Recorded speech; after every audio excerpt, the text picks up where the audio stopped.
ప్రియమైన దేవుని పిల్లలారా, సామెతల గ్రంథం 14వ అధ్యాయంలో 14వ వచనము దేవుడు ఈ విధంగా సెలవిస్తున్నారు.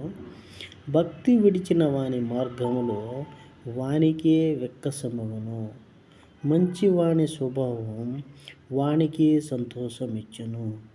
భక్తి విడిచిన వాని మార్గాలు వాడికే నచ్చవు, అలాంటి మార్గం. కానీ మంచివాని స్వభావం వానికి సంతోషమిచ్చును. మంచివాడు ఎటువంటి పనులు చేసినా వాడు దేవునిని దృష్టిలో ఉంచుకొని మంచి పని చేస్తాడు. కాబట్టి వాడికి చేసేటటువంటి ప్రతి పనిలోనూ వాడికి సంతోషమే ఉంటుంది. ఎందుకంటే వాడు చేసే ప్రతి పని దేవునికి ఉంటుంది కాబట్టి. దేవుడు